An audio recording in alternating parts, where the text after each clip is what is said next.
Okay, so we're on page 186. We're looking at Chapter 9, Identifying Suggestions in a Conversation, right?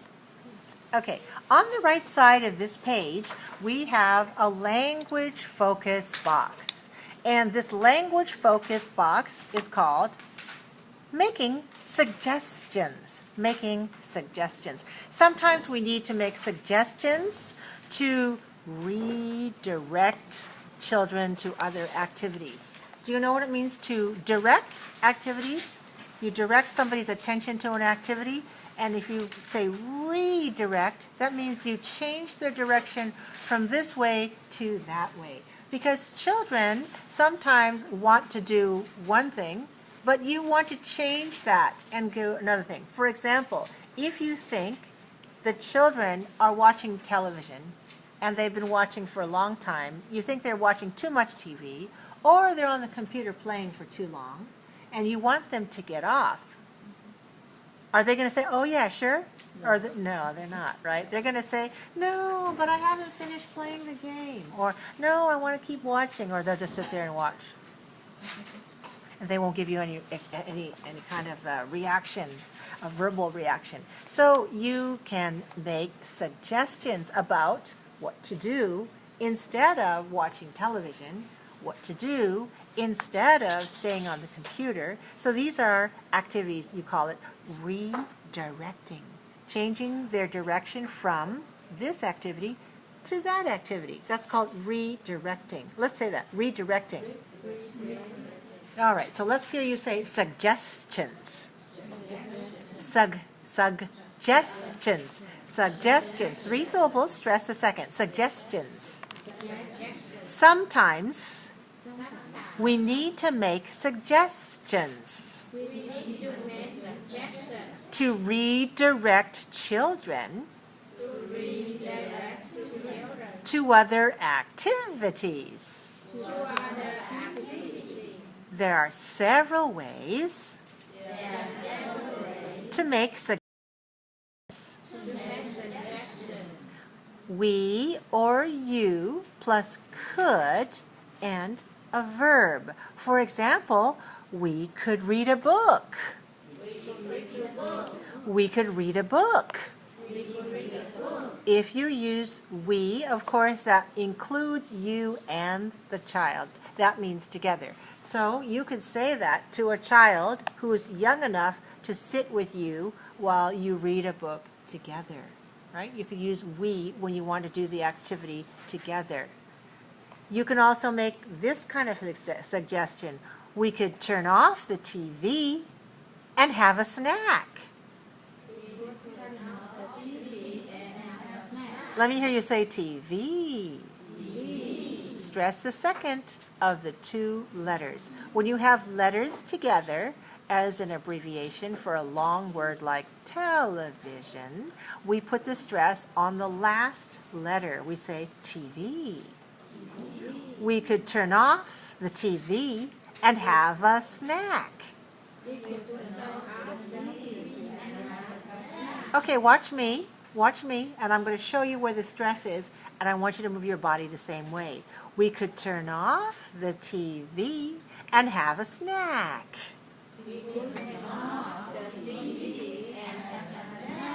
Okay, look at me. TV. Turn off the TV. We could turn off the TV and have a snack. We could read a book. Notice that when we say the word could, the L is silent. Don't pronounce the L. Another thing to know is that the word is weak. It's much shorter than the verb read or turn off. So don't we say could, we say could. Can you hear the difference? We could. So make it low. We could read, small, big, low, high, short, long. All right, can you hear that? We could read a book. We could turn off the TV and have a snack. All right, now another way to make a suggestion is by saying let's. We spell it L-E-T apostrophe S, and that's short for let us. Let us. But we rarely say that in spoken English. We always say let's. Let's. In fact, the only time I hear people say let us is when we're in church and we hear let us pray. It's very formal.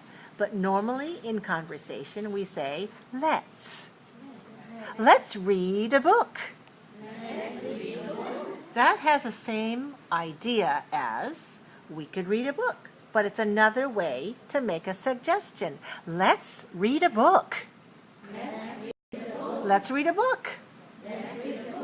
Let's turn off the TV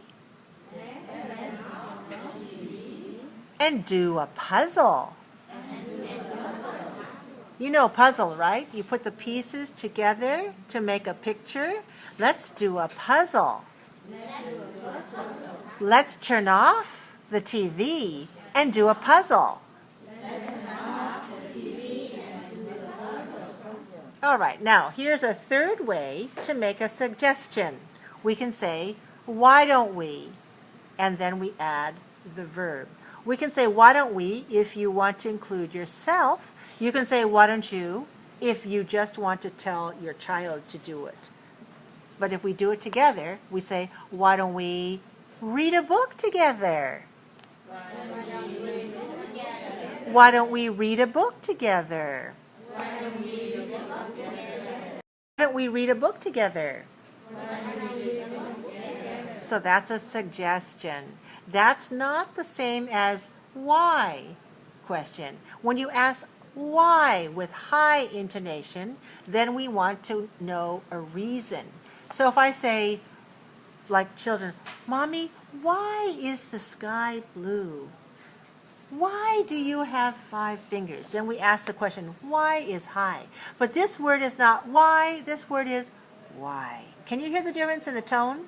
We make it low tone. We don't say, why don't we? We say, why don't we? It's low tone. Low tone. The word is spelled the same way, but the intonation pattern is different. Why don't we? Why don't we read? Why don't we read a book together?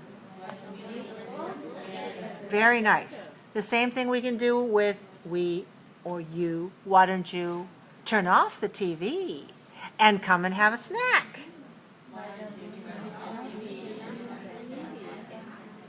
All right, let's try that again. Say, turn off the TV. Turn off the TV. Why don't you turn off the TV and come have a snack? Come to the kitchen and have a snack. Maybe you're watching TV in the living room. Why don't you turn off the TV and come have a snack? Now here's a fourth way to make a suggestion. How about we or you and then a verb?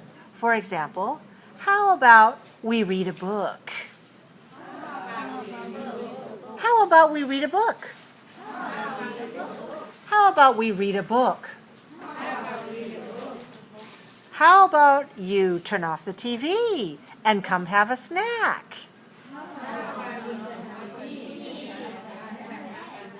So I don't want to turn the TV off. I want you to turn it off. That's why I say how about you in this case. All right? So how about you turn off the TV and come have a snack?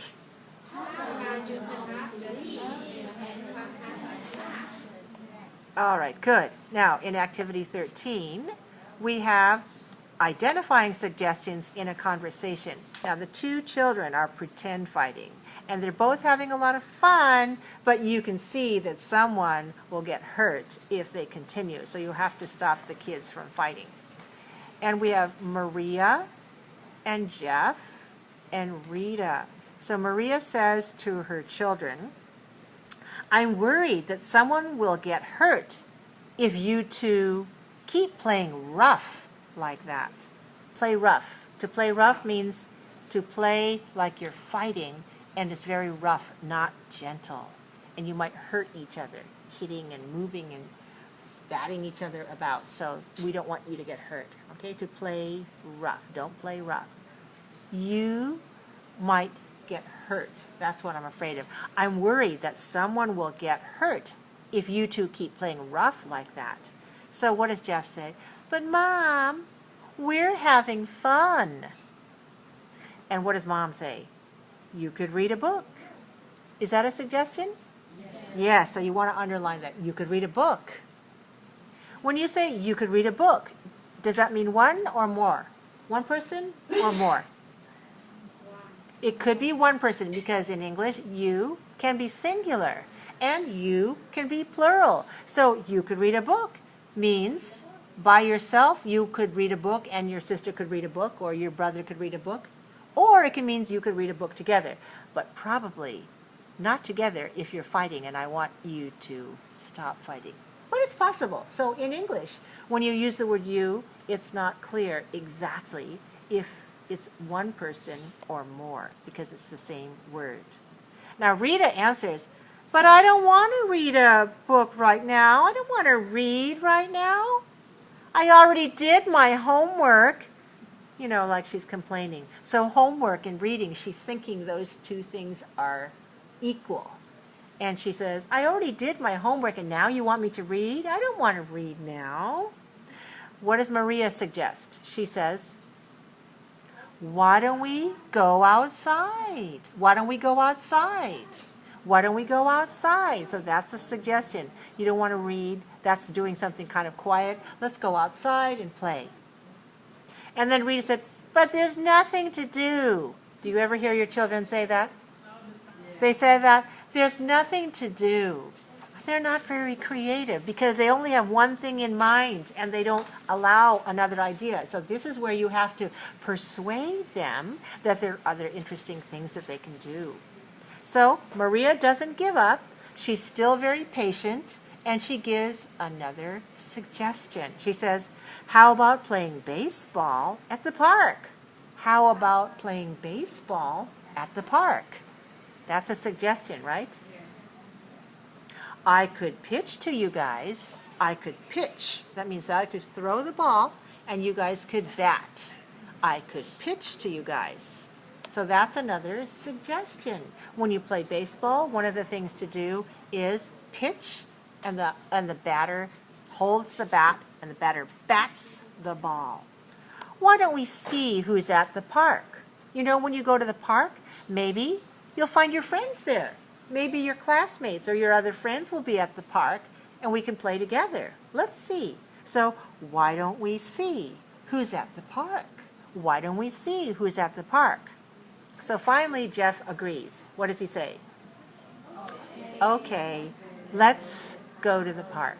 Okay, let's go to the park. Let's practice a dialogue. All right, ready? And listen and repeat. I'm worried that someone will get hurt if you two keep playing rough like that. I'm worried that someone will get hurt if you two keep playing rough like that.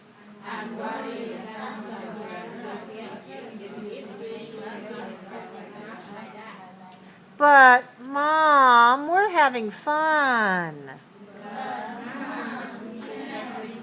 But Mom, we're having fun.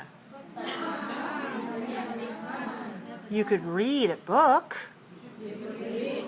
You could read a book. But I don't want to read right now. I already did my homework. But I don't want to read right now. I already did my homework.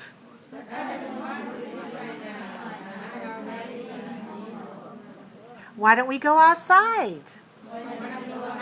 Why don't we go outside? But there's nothing to do. But there's nothing to do.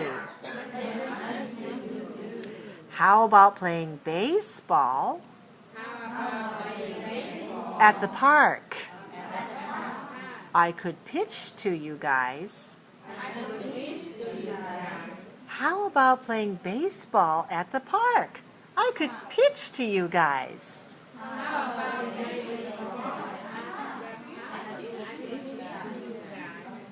Why don't we see who's at the park? Why don't we see who's at the park? Okay, let's go to the park. Okay, let's go to the park. All right, I'm going to give you a partner now, and you can practice the dialogue together.